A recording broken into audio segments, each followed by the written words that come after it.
उत्तर प्रदेश सरकार अनुरोध करता हूं कि आए और सीधे सीधे हमारे अपार जन समूह को अपना ओजस्वी उद्बोधन देने की कृपा करेंगे माननीय मुख्यमंत्री योगी आदित्यनाथ।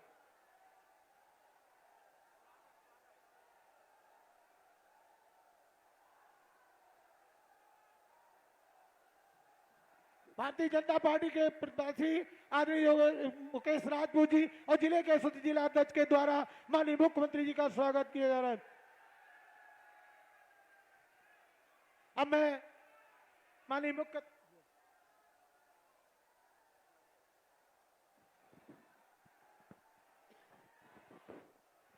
भारत माता की, भारत माता की।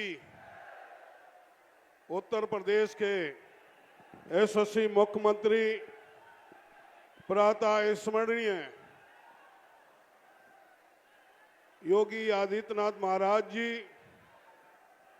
और हमारे मंच पर बैठे हमारे आदरणीय जिलाध्यक्ष जी, आदरणीय हमारे विधायक भोजपुर नागेंद्र सिंह राठौर जी, दूसरे हमारे माननीय विधायक सुशील साक जी, तीसरे हमारे माननीय विधायक सत्यपाल सिंह जी, चौथे हमारे विधायक आदरणीय डॉक्टर सुरभि गंगवार जी और हमारे मेजर सुनील दत्त द्विवेदी जी, हमारे प्रियांशु दत्त द्विवेदी जी, युवा मोर्चा के प्रदेश अध्यक्ष और हमारे लोकसभा के प्रभारी भाई धाकरे जी, भाई हमारे लोकसभा के प्रभारी संयोजक भाई हमारे दिनेश कटियार जी और हमारे शिव महेश द्विवेदी जी जिला के प्रभारी और हमारे सभी मंचासीन सभी वरिष्ठ नेतागण, पूर्व विधायक, पूर्व मंत्री और हमारे मंडल के अध्यक्ष, विधानसभा के संयोजक, विधानसभा के प्रभारी। और मैं ज्यादा न एक बात कहते हुए अपनी बात विराम करूंगा, क्योंकि आप सब लोग बहुत देर से आए हैं और आप सब लोग मुख्य अतिथि को माननीय महाराज जी को सुनने आए हैं। तो इसलिए मैं आप सबके चरणों में प्रणाम करता हुआ आप सबसे यही अनुरोध कर रहा हूं कि आप सब लोग इतनी बड़ी मात्रा में, इतनी बड़ी जनसमूह में आप लोग पधार के आशीर्वाद देने आए हैं और इसी तरह आप 13 मई तक इसी तरह आशीर्वाद अपना मेरे ऊपर बनाए रखिएगा और आगे भी जब तक काउंटिंग ना हो तब तक इसी तरह जोश खरोश बनाए रखिएगा। आप सबके चरणों में निवेदन है, आप सब लोग मुकेश राजपूत बनकर आप डोर टू डोर वोट मांगेंगे, क्योंकि समय कम है चुनाव में और हर बूथ पर पहुंच पाना संभव नहीं कि 2000 बूथ है हम लोगों की लोकसभा में। इसलिए मैं आपके चरणों में बारंबार प्रणाम करता हुआ, आपका बंधन अभिनंदन करता हुआ आपके बीच में मैं कहूंगा, माननीय मुख्य अतिथि जी आपके बीच में बोलेंगे। इन्हीं सब बातों के साथ आपका पुनः चरणों में प्रणाम करता हुआ, पुनः आपके चरणों में प्रणाम करता हुआ और माननीय मुख्यमंत्री, यशस्वी मुख्यमंत्री से अनुरोध करूंगा कि अपार जन समूह को वो संबोधन दें, आशीर्वाद दें। जय हिंद, जय भारत। भारत माता की, भारत माता की, भारत माता की। वंदे वंदे वंदे। मंच पर उपस्थित लोकप्रिय सांसद और भारतीय जनता पार्टी के फर्रुखाबाद लोकसभा क्षेत्र से जुड़े हुए हमारे प्रत्याशी श्री मुकेश राजपूत जी, भारतीय जनता पार्टी के जिला के अध्यक्ष रुपेश गुप्ता जी, हमारे सभी माननीय विधायकगण श्री नागेंद्र सिंह राठौर जी, मेजर सुनील दत्त द्विवेदी जी, सुशील साक्य जी, सत्यपाल सिंह जी, डॉक्टर सुरभि जी, प्रियांशु दत्त द्विवेदी जी, जिला पंचायत अध्यक्ष मोनिका यादव जी, लोकसभा के प्रभारी संजय धाकरे जी, लोकसभा के संयोजक दिनेश कटियार जी, जिला प्रभारी शिव महेश दुबे जी, देवेंद्र देव गुप्ता जी, नरेंद्र सिंह यादव जी और भारी संख्या में इस रामलीला मैदान में उपस्थित कायमगंज और फर्रुखाबाद संसदीय क्षेत्र से जुड़े हुए सभी मेरे उपस्थित बहनों और भाइयों, मां गंगा की कृपा से ओतप्रोत आप सभी फर्रुखाबाद वासियों को इस पावन धरा को नमन करते हुए आप सभी का मैं अभिनंदन करता हूं, स्वागत करता हूं। बहनों और भाइयों,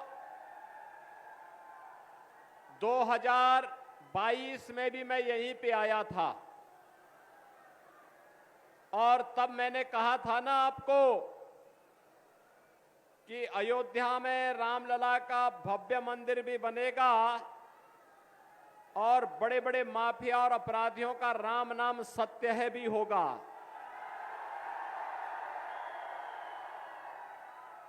और राम नाम सत्य है कि गूंज की आवाज इतनी तीव्र है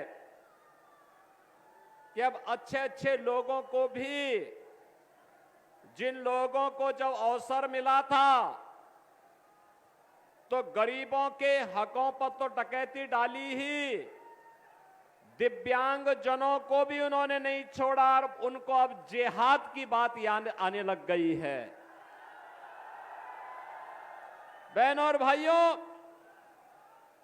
भारत की धरती राम और कृष्ण की धरती है, भारत की धरती जिहाद की धरती नहीं है। और इसीलिए आज मैं आपसे आह्वान करने के लिए आया हूं, आपका आह्वान करने के लिए आया हूं। पूरे देश के अंदर जो इस समय लहर है, मैं अभी मध्य प्रदेश से महाकाल की धरती से आ रहा हूं। पूरे देश के अंदर 9 राज्यों में प्रचार के लिए भी तक गया और पूरे देश के अंदर आज जो लहर है, जो स्वर है, वह 2 ही प्रकार की गूंज रही है। एक पूरे देश के अंदर हर जवान पर है कि फिर एक बार मोदी सरकार, फिर एक बार मोदी सरकार। और दूसरा है जो राम को लाए हैं हम उनको लाएंगे। बहनों और भाइयों, आपने बदलते हुए भारत को देखा है। एक ऐसा भारत 2014 के पहले का और 2014 के बाद का भारत। 2014 का पहले का भारत दुनिया के अंदर विश्वास खो चुका था, अराजकता का शिकार था, आतंकवाद और नक्सलवाद से ग्रसित था, युवा पलायन करता था, अन्नदाता किसान आत्महत्या करता था, भ्रष्टाचार इस कदर था कि विकास की कोई भी योजना आगे नहीं बढ़ पाती थी, गरीबों को कोई भी शासन की योजना नहीं प्राप्त हो पाती थी। बहनों और भाइयों, ये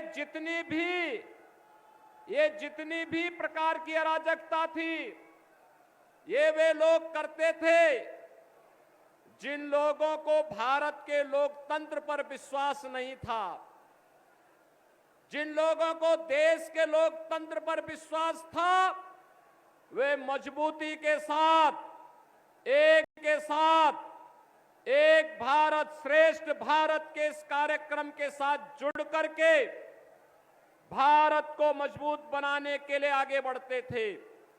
लेकिन जिनको भारत की यह प्रगति अच्छी नहीं लगती थी, वे लोग हर योजना में भ्रष्टाचार ढूंढने का प्रयास करते थे। लेकिन 2014 के भारत को आपने देखा होगा, 2014 के भारत को आपने इस रूप में देखा होगा कि 2014 के बाद का भारत आज नया भारत है, दुनिया के अंदर जिसका सम्मान है। 2014 के इस भारत में आप देख रहे होंगे कि किस तरीके से नए भारत में हमें एक नए रूप में हम भारत को देख रहे हैं। ये नया रूप हमारे सामने है, जिस नए भारत में आप देख सकते हैं दुनिया के अंदर सम्मान बढ़ा है, देश की सीमाएं सुरक्षित हुई हैं, आतंकवाद और नक्सलवाद का खात्मा हुआ है। तो बहनों और भाइयों, अब वह स्थिति नहीं कि कहीं विस्फोट होगा और सरकार कहे, कांग्रेस नेतृत्व की सरकार जब सपा बसपा के लोग समर्थन करते थे तब कांग्रेस की सरकार कहती थी कि साहब ये तो सीमा पार से आतंकवाद है, और आज कहीं जोर से पटाखा भी फट जाए ना तो बहनों और भाइयों, तब पाकिस्तान सबसे पहले सफाई देता है और सफाई दे करके कहता है कि मेरा इसमें हाथ नहीं है, और वह अब सफाई दे करके पहले से ही देखता है कि नया भारत कैसा भारत है। वो नए भारत की ताकत को जानता है कि नया भारत छेड़ता नहीं है, लेकिन अगर कोई छेड़ता है तो उसको छोड़ता भी नहीं है। ये वही भारत है जिस भारत में पहले आतंकवादियों को देख करके सरकारें कहती थी कि ये तो सीमा पार से हैं। आज सीमा पार से उसका आका भी सफाई देने के लिए मजबूर होता है। बहनों और भाइयों, ये नए भारत में आज विकास के कार्यों को आप देख रहे होंगे। 2022 में मैं आया था, मैंने कहा था ना गंगा मैया पे बनने वाला पुल बहुत शीघ्र तैयार होने के लिए प्रारंभ होगा। आज कार्य प्रारंभ हो चुका है। तब मैंने कहा था कि फर्रुखाबाद में जो नारा पहले लगता था कि फर्रुखाबादी चूसे गन्ना, अब वह नहीं होगा। फर्रुखाबाद भी एक्सप्रेस के साथ जुड़ेगा। हम एक्सप्रेस वे के साथ जोड़ने की कार्रवाई भी हम लोगों ने आगे बढ़ा दी है। बहनों और भाइयों, आज हाईवे बन रहे हैं, एक्सप्रेस वे बन रहे हैं, one district one medical college का सपना साकार हो रहा है। IIT, IIM, IIIT, NIT, world class university, हर घर नल की योजना के साथ साथ विकास की योजनाओं को भी एक लंबी फेरस्त और गरीब कल्याणकारी योजनाओं का भी।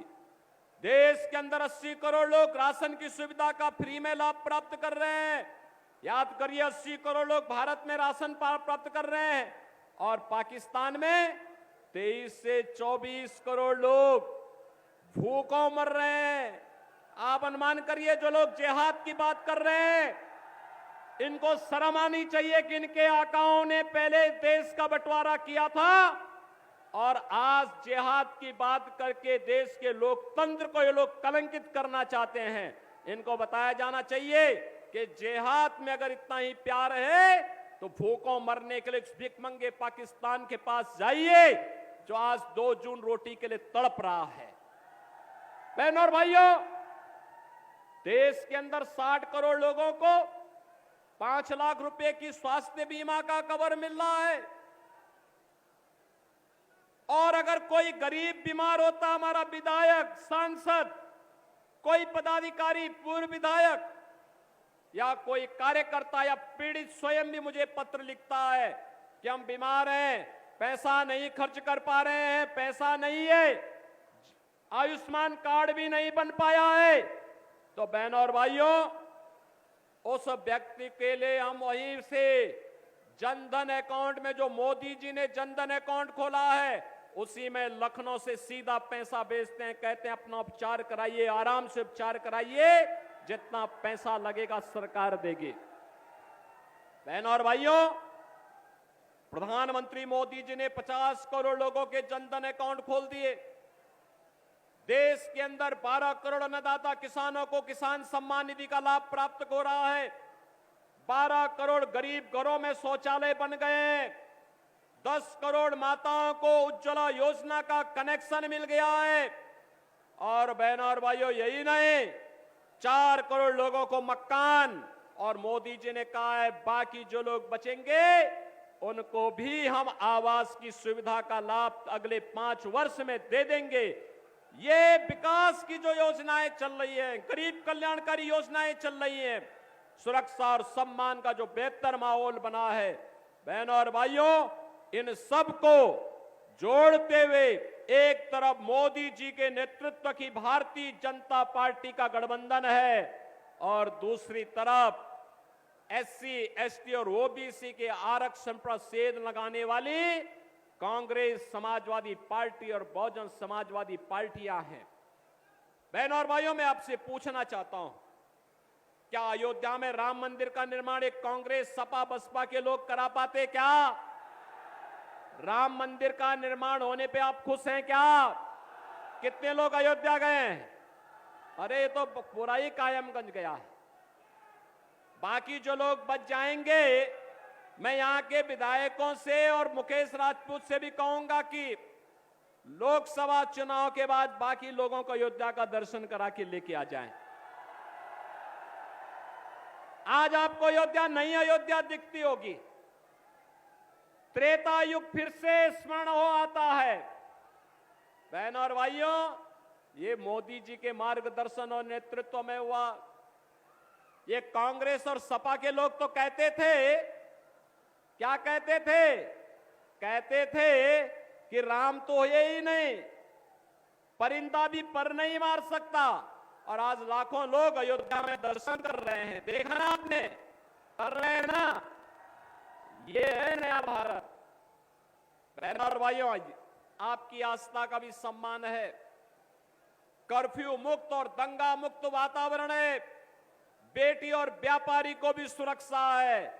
और इस नए भारत में एक तरफ गांव, गरीब, किसान, नौजवान, महिलाएं, सबके सम्मान और उनके संरक्षण के लिए मोदी जी के नेतृत्व में कार्य हो रहा है, और दूसरी तरफ कांग्रेस और समाजवादी पार्टी का इंडी गठबंधन है जो आपके हकों पर डकैती डालने की योजना बना रहा है। बहनों और भाइयों, जब सपा और कांग्रेस के नेतृत्व की यूपीए सरकार थी, तब इन लोगों ने इस प्रकार की साजिश रची थी। तब इन लोगों ने प्रयास किया था। जस्टिस रंगनाथ मिश्रा कमेटी की रिपोर्ट बन लेकर के लोग आए थे। रिपोर्ट के अनुसार पिछड़ी जाति के लोगों को मिलने वाले आरक्षण में से 6% काटने की साजिश हो रही थी। सच्चर कमेटी की रिपोर्ट ला करके अनुसूचित जाति को मिलने वाले आरक्षण पर इन लोगों ने सेंध लगाने का प्रयास किया था। बाबा साहब भीमराव अंबेडकर ने कहा था, देश के अंदर धर्म के आधार पर आरक्षण नहीं होना चाहिए। ये सपा और कांग्रेस के लोग धार्मिक आधार पर बंटवारा करने का प्रयास कर रहे हैं। ये भारत का इस्लामीकरण करने की साजिश है, और उसी साजिश के तहत ये लोग यहां पर वोट जिहाद की बात करते हैं। बहनों और भाइयों, वोट में जिहाद नहीं होता। दुनिया के सबसे बड़े लोकतंत्र की मजबूती के लिए हमें वोट करना होता है, जिससे हमारा लोकतंत्र और हमारा अधिकार सुरक्षित रहे।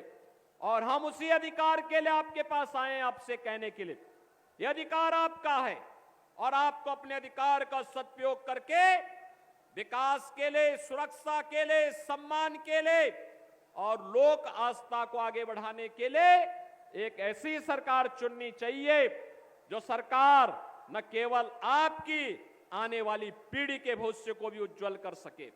और वह कार्य मोदी जी के नेतृत्व में हो रहा है। आत्मनिर्भर और विकसित भारत की परिकल्पना को साकार करने के लिए, आत्मनिर्भर भारत का मतलब हर नौजवान आत्मनिर्भर होगा, हर महिला आत्मनिर्भर होगी, हर किसान आत्मनिर्भर होगा, हर व्यापारी आत्मनिर्भर होगा, हर श्रमिक आत्मनिर्भर होगा।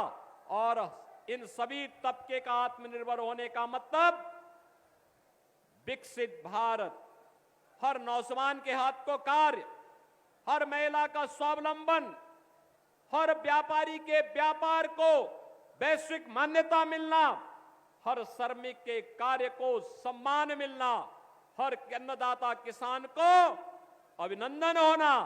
यह एक विकसित भारत की संकल्पना है। और उसी संकल्प के लिए आज भारतीय जनता पार्टी आपके पास आई है। बहनों और भाइयों, चुनाव यहां पे तीसरे चरण में आपको मतदान करना है और भारतीय जनता पार्टी ने श्री मुकेश राजपूत जैसा सहज और सरल व्यक्ति को आपके बीच चुनाव के लिए उतारा है, अपना प्रत्याशी बना करके उतारा है। भारतीय जनता पार्टी, अपना दल, राजभर पार्टी, निषाद पार्टी और राष्ट्रीय लोकदल का समर्थन इन्हें प्राप्त है और इसलिए मुकेश राजपूत को भारतीय जनता पार्टी ने एक बार फिर से अपना प्रत्याशी बनाकर के आपके बीच भेजा है। आपसे मैं अपील करूंगा, आप आशीर्वाद देंगे ना मुकेश राजपूत को? सभी लोग देंगे। लेकिन बहनों और भाइयों, केवल यहीं तक काम नहीं चलने वाला है, यहीं पे काम नहीं चलने वाला है। देखो, एक काम आप करिए, घर घर जाएंगे, मोदी जी का संदेशा लेकर के और मेरा संदेशा लेकर के घर घर जा पाएंगे? अगले 2 दिन प्रचार के लिए आपको मिलेंगे। प्रचार कार्यकाल सायकाल बंद हो जाएगा, लेकिन 2 दिन घर घर जा सकते हैं और घर घर लोगों को बताना कि मोदी जी और योगी जी ने कहा है भारत को विकसित भारत बनाने के लिए मोदी जी को तीसरा कार्यकाल आवश्यक है और मोदी जी को तीसरा कार्यकाल देने के लिए फर्रुखाबाद से मुकेश राजपूत आवश्यक है। सहमत है ना? सहमत है ना? घर घर जाएंगे, लेकिन बहनों और भाइयों, ये काम तब तक पूरा नहीं होगा जब तक 7 मई को पहला काम क्या होना है? पहला मतदान का पहला मतदान और फिर पहला मतदान, क्या बोले मेरे साथ बोलेंगे? पहले मतदान और फिर जलपान। सबसे पहला काम क्या होना है? 10 बजे तक आपके गांव, आपके बूथ का 50% मतदान हो जाए। करेंगे? सभी लोग करेंगे? दोनों हाथ ला करके बोलो जहां तक मेरी आवाज जा रही है। देखो, जो लोग हाथ नहीं उठा रहे हैं, मैं समझ जाऊंगा कि वे जिहाद का समर्थन कर रहे हैं। दोनों हाथ ला करके मेरे साथ बोलेंगे जहां तक आवाज जा रही है। सभी लोग सहमत है ना? कमल चुनाव चिन्ह पर जिता करके भेजेंगे। तो बहनों और भाइयों, विकास और सुरक्षा की जिम्मेदारी हमारी। मुकेश राजपूत को भारी बहुमत से विजयी बनाइए और मेरे साथ बोलेंगे भारत माता की, भारत माता की, भारत माता की। जय श्री राम, जय जय श्री राम।